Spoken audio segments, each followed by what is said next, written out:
This is Riley Davison, and you are listening to Bravo Zulu Radio.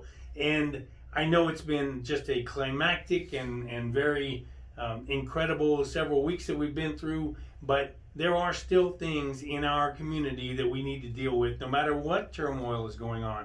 And in the studio today, I have Brian Lopez, and that's exactly what he does. Brian, thank you so much for joining us. Thank you for having me today. All right, so tell us a little bit about what you do. Okay.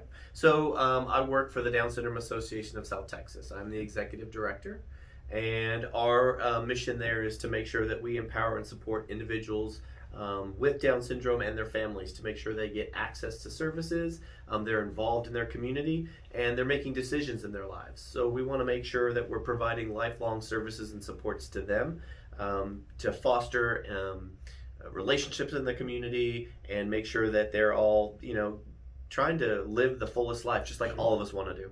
Right. High functioning, we want them to be a part of the community, and some beautiful people. So tell me, how many people are affected by Down syndrome in this area, Bexar County? So right now we're serving 1,275 individuals we have signed up with us. We know that there's probably more out there. Sure. So that's why we want to reach out and continue with our services and supports to reach those families, to support them and give them what they need. Okay, so anybody that has someone that has Down syndrome can join the group. Yes, and all of our services, even though we focus clearly on Down syndrome, all of our services and supports we're actually open for, and we do inclusion for everybody. So all abilities can come to us. If we're not able to give them the services and supports that they need in those extra areas, we're going to link them. We do work with other agencies here in San Antonio, and so we'll link them to other services and get them some more supports as well. But they're welcome to come and meet with us and join our services and just have a good time. So what are the main services that you provide? Sure. So we've got a lot of them. We actually, all of our services we do are from, basically we say from birth to grave. So we start and we do services with our new and expecting parents. So we work with the hospitals. They're giving us referrals. We're talking to those families because they're just finding out that their loved one's going to be born with Down syndrome. And what does that mean? And what do they need? So we start there. We've got families who have been through that. They're going to be support members to them. We start there. As the individuals are starting to grow from 0 to 6, we're working with their motor skills. We're doing play therapies. We're doing group therapies. We're trying to get them involved in everything they can, Sure. speech and everything. So we want them to, again, develop as best as they can. And then we continue with that. So we're in the schools, we're working with the school districts, we're doing tutoring. We've got our ACE tutoring program. We've got our teen and adult programs that we work. So they come together, we're teaching them home skills, we're teaching them living skills, cooking skills, and they're getting together and just enjoying a good time and socializing, because socialization is a big key thing. We want them to be able to socialize in the community as well. We want them integrated into the community because they are a part of our community. Correct. And I say they, and then these are individuals that are friends, family, loved ones. Many people know that someone that's affected by that. Yeah. And so, we want to make sure that they are involved and they are living life to the fullest, like you said. Yeah, exactly. And so then we're also reaching out to the family. So we've got the mom support groups, we've got the dad support groups, we've got parent educational sessions, we've got sibling sessions. So not only are we teaching the individuals and trying to give the individuals living with Down syndrome their supports, but the family as well, because they're dealing with a lot of emotional. What's going to happen? What are they going to do when they grow up?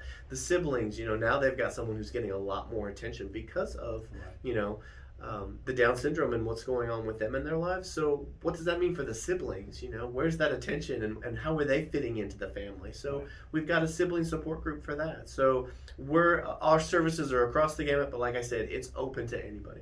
Looking at it from the holistic point of view, Correct. so that everyone in the family is taken care of. That's awesome. Yeah. So in days gone by, if a family knew that someone was going to be born with Down syndrome, how did that impact them in days gone by?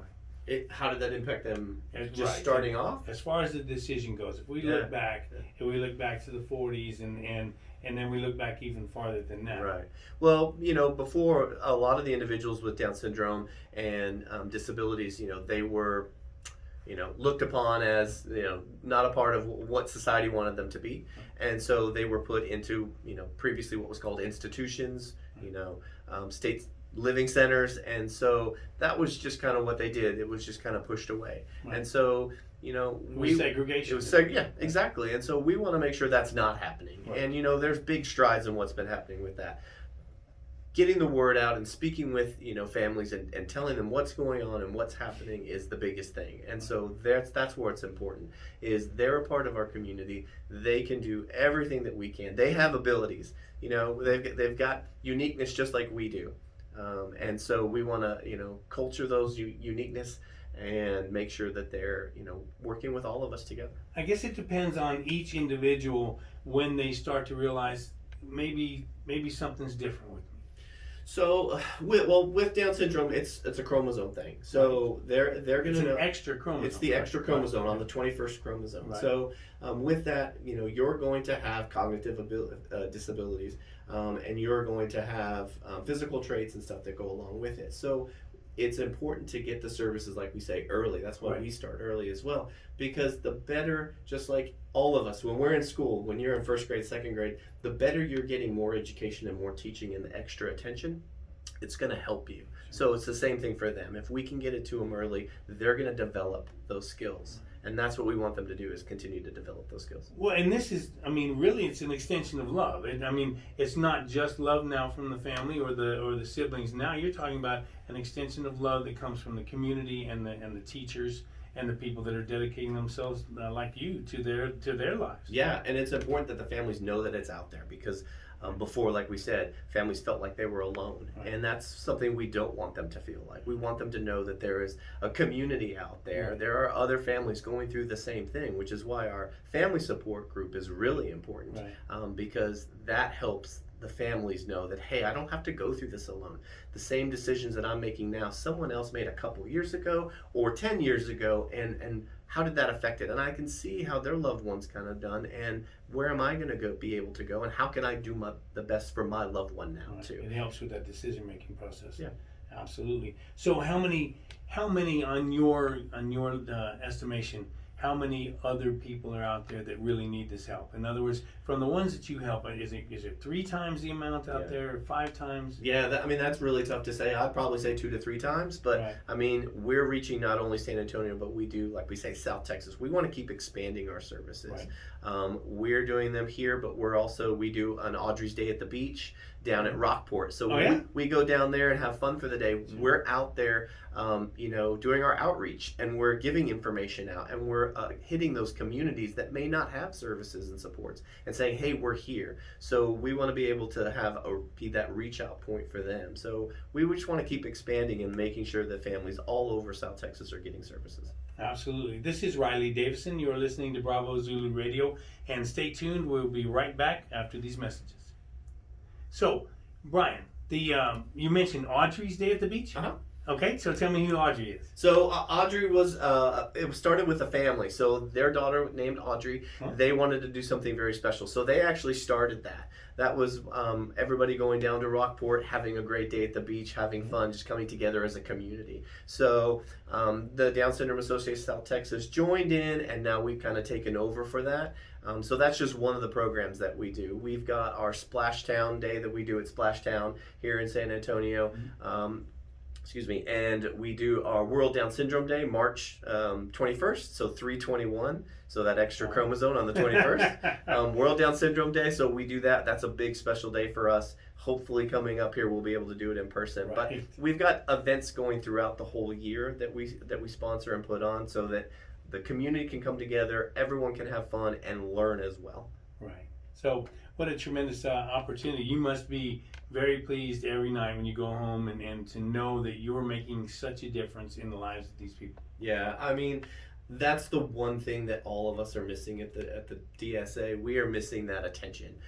With COVID and having to do a lot of stuff, on Zoom, and not being able to do the in-person thing, because being in person and seeing everyone light up and enjoy their time together, and just, the interactions is just so special. And to see how they've grown, that's a key thing too. So yeah, we're missing that, and we can't wait to get back together. But yeah, that is the biggest part, is to see their faces. Well, you can't help, right, when you're talking about their faces, you can't help but see the joy in their faces, and you can't help but the majority of every person that I've ever seen that's been affected by Down syndrome been a very loving individual. Yeah, they are. They really are, and that's what we want everyone to know about. I mean, again, they are unique to who they are. Just because they have that extra chromosome makes really them no different. They're just a little unique in a special way. We're all unique in different ways, but they have that extra chromosome. And some people say that extra chromosome is it's part of a love chromosome. So yeah, they do like to say that. But yeah, it's just the joy, and we really do.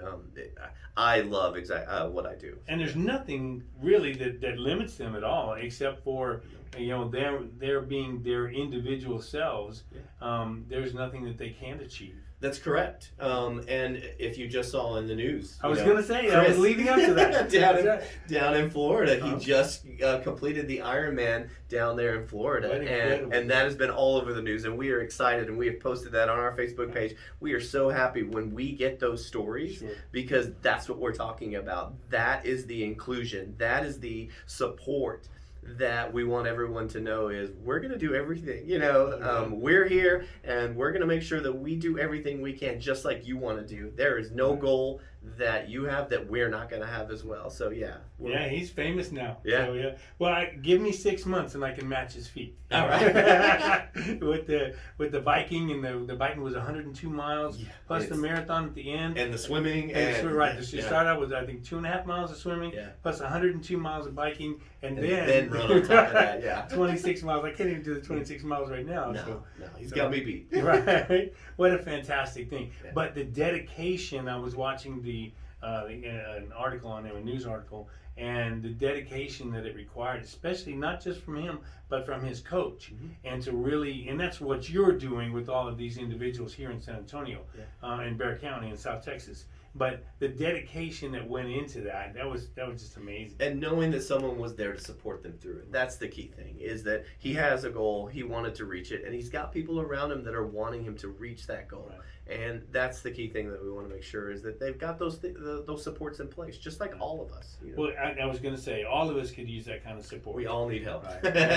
Especially now, during these trying times. Sure. Everyone needs some sort of support. So no matter what it is, reach out and get it. Right. Well, if all of us, I mean, there are so many people out there, and I was thinking about that today, so many people out there that have been given the gift of a healthy body and what we would call a normal body or anything like that. And some of them spend their whole lives using them in scandalous ways, and to have people that really, when they show what they're capable of, just think what they could have done had they not had that extra chromosome that lends itself to to unique situations. Sure, it is unique to them, but it's not going to stop them at all. Right. What a fantastic opportunity that you have. And so, how many people do you work with? How long have you been in organization? So the Down Syndrome Association started with actually a group of 6 family members in 1994. And they got together because there wasn't anything around for them. So they started meeting at a parent's house, and they started talking about what did they need, what was going to happen, That's here in all town? These questions. Yeah, here in San Antonio. Okay. That was in 1994. It was a group of 6 parents, and we still have some of those original parents with us today. So we are just ecstatic that they're still with us and helping support us as well. But since then, over 26 years now, we've grown to what we are before, what we are now. And we're here, like I said, supporting over 1,200 individuals living with Down syndrome and their families. And we've expanded the services. We've expanded our budget and stuff. Of course, right now during this COVID time, it's real important that we continue with that. We had both our 2 major fundraisers have been. They were basically, we couldn't do them in person. Had to do virtual. Right. Our Buddy Walk was the biggest one here in October. So, and we've fallen short of some of our fundraising goals. So it's important that we get that. But we started in '94 with just a group of parents, and we continue to grow. Well, I'm going to try and help with the fundraising efforts. I spoke with you a little bit about the fact that we're going to have the Norris at the Norris Conference Center on November the 25th, the evening before Thanksgiving. Yeah. I want to have people such as yourself come out there and really, a parade of nonprofits taking the stage, saying this is where we are, this is what we've done for the year, this is where we could use some help, and I'm going to just really be honored. I'm paying for that myself, and I really want to give you guys that stage, because these are important issues that you're tackling, and the lives of the people that you're touching that couldn't be said to be any more important. And that's what we appreciate, is people like you allowing us to have that stage and allowing us to reach out and hopefully continue to get that support so that we can keep doing what we really do love. The staff that I have 3 full-time staff and 1 part-time staff, so we're very small, but the programs that we do and the fun that we have with the individuals and the teaching that we're doing with them is really important in this community. Well, I appreciate what you said, but I can't take it because, in essence, I know that, and I learned a long time ago, that there is no such thing as a self-made man. Anybody that will tell you that, they're lying to you, and they've already lied to themselves. So I realized that everything that I've been able to achieve, I did so because someone helped me. In the first grade, I couldn't read, and I was really way behind. And I had a teacher at the school. Her name was Mrs. DeWinney, and she took me aside during the winter break. And 2 weeks later, I started reading, and really it led to being able to do this program and the love for history and the love for books. And so, and that's just one thing. I mean, my mom, the what my folks did for us and as children, and going on, coaches that helped me, that I know that I couldn't have done any of this by myself. And when I turn back around, I think, okay, what do I do? What do I owe back to the community because of what I've been given? And that's just the little thing that I'm doing here is I don't want to. Yeah, it's not a little thing, it's a big thing, but I appreciate that. But yeah, no, we appreciate it because, again, you having those supports is what's helped you, and that's what we want to give to these families and to our individuals, is that support. Well, and really and truly, I would never have believed until I started doing this program and had the opportunity to have the first nonprofit on and then continue to go, and I started to realize, if it wasn't for these people dedicating themselves to the community, to the people that really need help in this way, if it wasn't for y'all, what would our society look like? I mean, literally speaking, and I've been reprimanded for it, but literally speaking, in essence, the floor is falling out of the society, and you guys are helping put it back.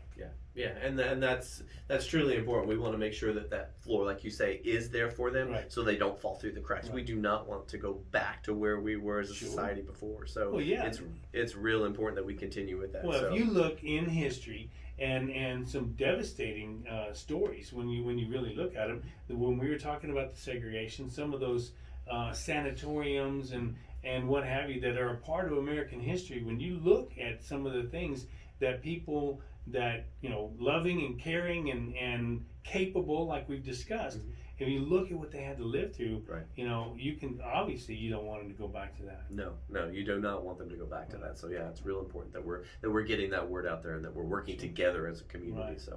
So that is fantastic. So really and truly, could you think of anything else that you'd rather do? I mean, when you were growing up, is this where you anticipated going? So when I was growing up, I was always into psychology, and I've always been helping. So my first job as I grew up, my mom ran a daycare. It was a La Petite daycare, and so I have always been kind of in the helping field.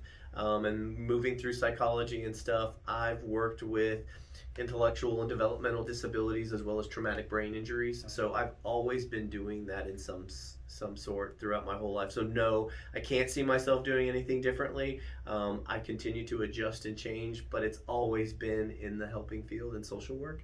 And people tell me I'm crazy to be in this field, but for me, it's about helping others and getting that joy to know that they've pulled themselves up and they're in a better position. It's not about me. It's it really what I've done is for them. true that it's more beneficial to give than to receive, isn't it? Yeah, I truly believe that. Yeah. Well, this is Riley Davison, and you're listening to Bravo Zulu Radio, and we have Brian Lopez in the house, and I really can't tell you how fascinated I am with him and with his enthusiasm for what he does, and really the caring nature that he's able to bring to bear for these folks with Down syndrome. And so if you'll hang on just a little bit, we'll be right back on the backside of this program. Well, this is Riley Davison, and you're listening to Bravo Zulu Radio, and we thank you so much for doing so.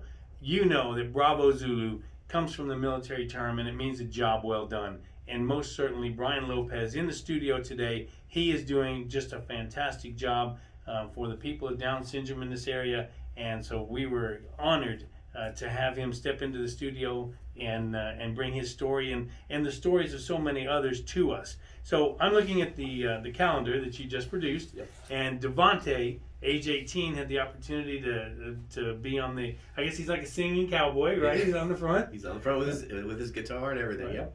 And so, how did he feel when you told him that he got the cover? So he was ecstatic. So no one knows when they apply and they do their pictures and get selected for it. No one knows what month they're getting. So it goes through a little process. We've got a little group that selects where they're going to go and which pictures go all together for the calendar for the year. We did a reveal on our Buddy Walk Day. We showed the pictures, but Devontae wasn't able to see the Facebook Live. So his mom brought him in to the offices, doing social distancing, of course, everyone. And he got to see his picture. We gave him his calendar, and he was so ecstatic. If you go to our Facebook page, you will see his picture. He's smiling, holding it up, and we made a big production out of it, taking his picture and saying, "Our superstar is here in the building," because he's on the front cover of our calendar for 2021. So yeah, he was so happy with it. That's awesome. So, and I bet all of them were so happy to find out that they had their pictures in the calendar. So you said these are for sale. Yes. And how can somebody grab one? So if they go to our webpage, www.dsastx.org. Okay. If you go to our Facebook page, up there in the corner, it will say community, I believe. There's a store. We have our store. So if you click on our store button, you can purchase our calendars. We still have our Fiesta medals, of course, with Fiesta still not able to go on. You may have a little bit of those. We had a little bit of those. We've been giving them away. But we do have those available. We also have our 3-2-1 T-shirts for our World Down Syndrome Day, and so all that's available on our store, and everything comes back to us. But we promote all that stuff through us. So yeah. When is 3-2-1? Is Audrey going to have the beach day right around there in March? So beach day is in June. So as it gets warmer down there, yeah, don't want to go down the water and get too cold. So no, for World Down Syndrome Day, March 21st, we typically all get together. The last couple of years, it's been over at Incredible Pizza. And so we rent out the space for Incredible Pizza, and everyone just has a really good time there. So we're hoping again this year we can get back together with it. So really a plug needs to go out to Dos Kiwis Photography. Right? Yes, and up there is also the Professional Photography of San Antonio. So they donate their time, they take the pictures, they kind of put them together and send them to us ready to go. So that is a huge donation for that, because I could not even imagine what that would cost. We still cover the cost for the printing of everything, but they take the pictures and get them all photograph ready. So next year, let's find a printer that'll help you out. Oh, we'd love that. Yeah, we're always looking for more sponsors. Absolutely. So what are the goals? What are your goals now when you look at, and especially, I mean, no doubt, COVID must have had a tremendous impact. It has from everybody I've been talking to for weeks now. So what are your goals moving forward? What do you want to accomplish in 2021? So 2021, we want to make sure that we're back together. Again, we want to be able to get in-person activities. We just started our very first in-person activity. It's our Rackets Up, and following really strict social guidelines, they're able to still do tennis, which is good because you've got your distance and everything. But we want to have our activities, our teen and adult club. We want to have our groups back together. We want to have our learning back together. Our tutoring we're still doing. It's a little more difficult virtually, of course. So it's easier when the tutors can be together with them. So it's really getting our community back together, feeling like they're one and whole together. And so that's our main goal, is continue with our fundraising, but then get people back together. Right. I have an 8-year-old daughter, and she was held out for the beginning of the year and what have you until they got all their ducks in a row, and so when we came back, we took a trip. And we came back, said, okay, there we go, and I think she's been back for 2 weeks, and somebody got COVID. We don't know what the full story is or anything. Entire school is back in lockdown. She's so upset, and who knows? It's a week, 2 weeks, whatever it is, and I just can imagine, from a young person's standpoint. I have a son that's going to be a senior, that is a senior this year, and just you think about what we had as kids that we took for granted, and graduations and the whole 9 yards, and here these kids are these young people they're not getting that same thing that we got. They're missing those social interactions. We're still doing our teen and adult club, like I said, through Zoom. We still have our bingo night. We still have our movies night. We did our spring formal dance on Zoom. We just did the Halloween dance that we typically do all together. They did that on Zoom. They dressed up. You can see again that on our Facebook page. So they're still dancing and having fun, but it is not the same as in person. So they are missing that attention and that social interaction, which is important to build that social, that self-esteem and all that. So it's a big key thing, so that we need to be prepared when that time comes, that we're able to quickly put those groups back together and come back together. So that's where you almost have to make that time come. Yeah, exactly. But we've been really careful with it. So our key thing is with our individuals, their immune systems are very susceptible. So we've been really hesitant. We've held back. We've done polls with the families. We've talked with the families. When is it going to be comfortable with the schools, as you say, getting back together? Right. We didn't jump right back into it. We said, let's see how it goes in the schools, because as you said, some schools got together and then they had to lock down again, and we didn't want. I told my wife that was going to happen. I said we can hold her out for this long, and sure enough, it happened. She looked at me. She goes, and we didn't want to have any of that happen with our programming or anything to happen to with any of our families. So we've held back a little bit.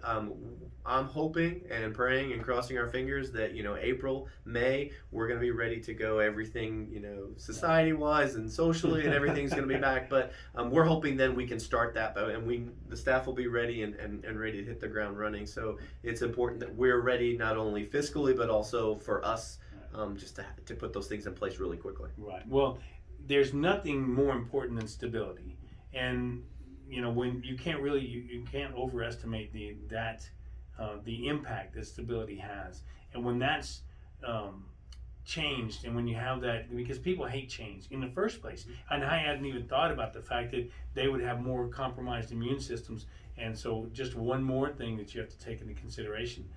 But people hate change in the first place, and then when you have a year, an entire year of massive change, then it has an impact. It takes a toll on people. It does. And I can imagine it would for the more vulnerable as well. And even some of us still, don't like it and don't understand, the masks and everything that's going on, and we can't get back together and we can't have groups. And so for our guys, they're still struggling for that, because even when they get together on their Zooms, they're like, okay, next week, are we in person? They're still asking, we're coming to the offices, we're coming to, to get together. And so it's, again, explaining those things over and over and making sure that they're understanding, not yet, but we're missing you guys. And so seeing their faces and our faces on those is real important, and explaining those things. So yeah. Well, if you look at the sports teams, I mean, California, when their professional teams won, then all the social distancing was right out the window. Yeah, Notre Dame, when they came together, so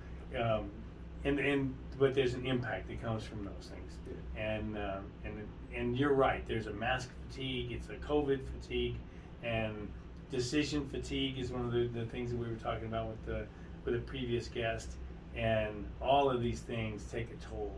And so, like you were saying, it's taken a toll on your fundraising and impacted you in that way. Yeah. So now you have to redouble your efforts in order to make sure that you have the funds and the resources that are necessary to be of the greatest help to these folks as possible. Yeah, that's the important part. Right. Moving into 2021.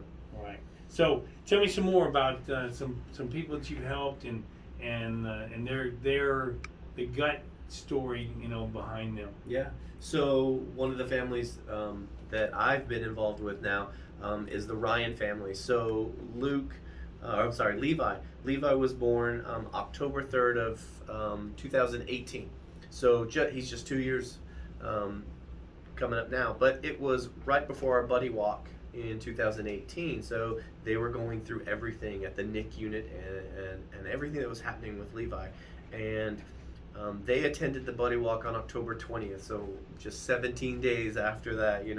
Levi's 2 years old, and they're at the buddy walk, and they're taking all this in, what's going on with them as a family, and now look at this community and what's happening to them. So they've continued to be involved the last 2 years. They are sponsor parents for us, for those new and expecting parents. They have jumped in and just been incredible, and Levi has grown over these last 2 years, just introducing himself to the world. He's just a ball of joy, and so he's involved as well. So it's, again, that's what's bringing everyone together and having that feeling of this is my community here, as well as expanding it out. So the Ryan family have just been incredible, and they continue to be incredible supporting us, and for us being supports for them. So they're just one family that I could go on and on. Well, we will in just a second. This is Riley Davison. You're listening to Bravo Zulu Radio. We have Brian Lopez in the house from the Down Syndrome Society. So give us a couple of minutes. We'll be right back. All right. So Brian, tell me a little bit more about the Buddy Walk. So you've mentioned it a couple of times. Tell me what it is. So our Buddy Walk, we just completed it the very first time virtually, though, but our 20th anniversary Buddy Walk. It is in October every year. It's the third Saturday every year. It is our largest fundraiser, and it is basically, it's nation and international wide. Buddy Walk is a big thing for the Down syndrome community. This is a time where everyone comes together as a community to learn more about Down syndrome, to walk and raise money as a community for our individuals. So it is our biggest fundraiser event. It's typically, like I said, we're out walking. Bruce Bowen did videos for us. That's on our webpage. You can see that. Usually he's in person getting the crowd, going and riled up. Yeah, everyone loves the Spurs and the Coyotes out there. And we've got, food trucks and bouncy castles and everything happening out there. And it's just a big, joyous time to celebrate our individuals with Down syndrome and their uniqueness and everything with them. And again, like I said, raise money. So it's really difficult this year doing it virtually. Right. We did not hit our goal. Our goal was to do 200,000. We got just a little over 120,000. So it's more difficult that way. But we still had families, we still had supporters, and we still had sponsors, come together to still support us, so we could do a lot of stuff still virtually with it. But yeah, it'll be great next year when we're in person. We can't wait. Well, I'm looking forward to being there and then bringing my family as well. We'll look at the dates and everything when you know more about when that's going to be.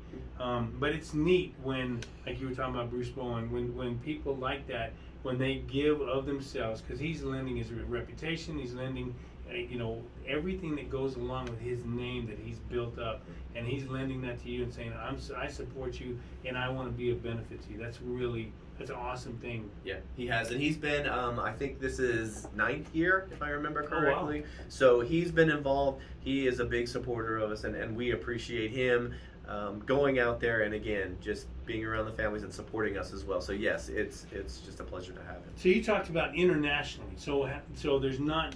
It's not just here. No. These are there all are walks over the country. all over the country. There are walks everywhere. And now they're going to be typically they're in October because October is Down Syndrome Awareness Month. Right. But some of them will do them in September. Some will push them into November. But the Buddy Walk is a national thing. So that is the national basically program that's put together for that fundraising. So that is very specific to the Buddy Walk. So when it comes to Down syndrome, how many people out of the world population, how many people is it estimated to be? So 1 in every 600 are affected with Down syndrome. So number-wise, off the top of my head, I wouldn't be able to give that to you. Yeah, exactly. But 1 in every 600. So if you take that, that's a huge number. And we know we're only hitting a small portion of it. So it is important that we, continue to push services and expand. So what's the best way to reach people that aren't taking advantage of your facilities and your programs? What's the best way to reach them? Through the schools? So we're through all of it. We are through the schools. We work not only here in San Antonio with Region 20, which works with all the school districts. Right. We're doing our parent education classes. We're hitting our outreach programs, so we're going to the hospitals, to the doctors. We're trying to reach them in every area. Like I said, we also partner with other nonprofits here in San Antonio, so that, again, if someone comes to them and they're not able to support them, they can push them to us, or we can push them to them. So we're trying to hit it all across everywhere. But schools and hospitals are really key areas that we hit. Right.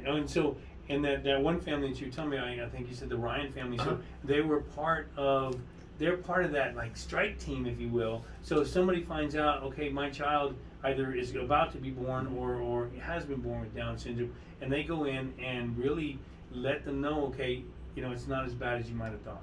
It's certainly not as bad as it was before. Yeah, exactly. Well, it's giving them that little bit of hope. Hey, we're here. Here's who we are and what we've been through, and you're about to have same conversations and decisions, and let's help you talk that through. Because if you're given something and you're not sure where you're going to go with it or what decisions to make, having that family as a support group is real important. So that's one key thing that the new and expecting parents and the sponsor parents are key to us. And we are so blessed to have those families come back to us and say, yes, we want to be a part of that. When a family reaches out and says, hey, my loved one was just born in the hospital, here's where we're at. We've got our contacts, we reach out to them, we're still able to give them their new expecting parent packet that we have, and here's a contact. And reach out to them and ask them any questions. And they do, the families do, and that's the good thing is typically they continue like, I want to be that sponsor, I want to be that support. And so that's what's really helpful. Yeah, to capitalize on that passion. Oh, yeah. Right? They understand. Exactly. So is it really socioeconomic or where do you need to reach people? So it's across, it's everywhere. It's not just a socioeconomic thing. It's no race. It's not. It affects everybody. Right. So we have got to make sure we're going and spreading out everywhere. Right. That's what I mean. The other 2/3 that aren't a part of the program, and where are they? So they're. It doesn't matter. They're across the board. They're across the board. It doesn't matter. So it's just us being able to expand our services and reach out and continue to try and find those families or have those families run across a teacher or someone that we've spoken to and say, hey, wait a minute, I know about this group. Because that's where a lot of it comes from. So, and your offices are located? We are at 1127 Patricia, which is Blanco and West Avenue. Uh-huh. So we just moved into that building. I think this is our second year there. We are very blessed to have that building now. We've expanded and we've got space to be able to do all of our services there. Right. So it is a wonderful space, and we can't wait to have everyone back together to be doing the cooking classes Uh-huh. and our family fun days where we barbecue and have everyone together. And like I said, tutoring and family groups and support groups, everything out there. So yeah. Where were you located before? So we've been in different places, little small buildings here, Right. little places there. So we're just happy that we're in our big building here now. Oh, great. Yeah. How many square feet? How big are we talking? It is, I think it's, I want to say it's 4,000, something like that. It's a large, it used to be like a daycare center too. Uh-huh. So it's really a large building. We've got our playground area that HEB and the Harvey Nation Foundation has helped sponsor Right. and build up. Uh-huh. So it's just a really great place.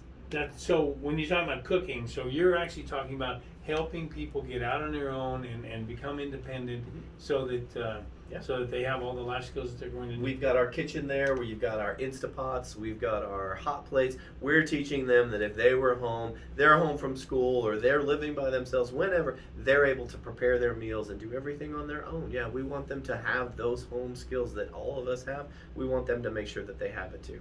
So what are the aspirations that you have for the program? What still needs to be done? Expand. So, as we say, make our programs bigger and better, hit more of our population, and continue to expand. Like I said, we do a lot here in Bexar County, and we're starting to hit some of the other counties. We want to continue with South Texas, move down those smaller counties that don't have services.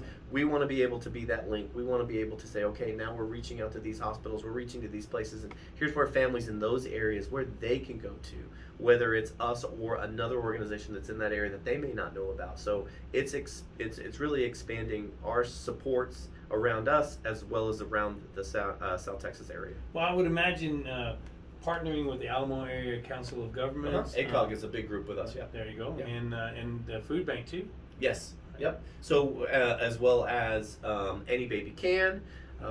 So of course Morgan's Wonderland is a big supporter of us. So we're using their tennis courts right now, and we've got fantastic folks. Respite Care of San Antonio, Camp. So I mean, I can list a whole bunch of nonprofits as well that we work with as well, and we support because we want to make sure that we're doing their referrals as well as they refer to us. So everyone's getting everything. It has to be a team effort, and there's so much that needs to be done, and there's no doubt it has to be done on a team on a team approach. Yeah, you can't nowadays just be all on your own. You can't say, nope, this is all we do. Right. That's you're not going to survive that way. Right. Well, and the community needs all the help it can get, because when you take all of these different issues and you put them all together and you look at the broad impact that the nonprofits are able to have, and you mentioned several of them that I'm looking forward to having on the show, and so if you have any contacts, I do. then, all right, let me know, because I want to be of service. Yeah. And you can see my daughter helps me with the photography, and I want them to understand that we owe back as individuals that have been given gifts. When you mentioned earlier, when you were talking about the family, you said, and they've been given, and you're exactly right. That baby, that's a gift. Mm-hmm. They've been given that gift, Yeah. and so I need my family to understand, and other families out there that are listening, that we have to give back to the community so that we can make more of it and make it more successful. Yeah, we just want to support them and build them up just like everyone else wants. Right. So Brian, website one more time, and the Facebook. Yep, website is going to be www.dsastx.org. We are on Facebook, Instagram, and Twitter, so you can reach all of those as well. And our phone number 210-349-3472. Feel free to reach out to us. Our email address info@dsastx.org. Feel free to shoot us an email, ask us any questions. We've also got our donate button out there. So Awesome. You're like a radio announcer. You got it all down. So you've done a fantastic job, and you're making the community proud. I'm very happy that you chose to come in and speak with us today, and it's been our honor to have you and to host you on the show. no, I appreciate it. We've been blessed that you reached out to us, so we're happy to be here and answering your questions today. Thank you. Thank you. All right.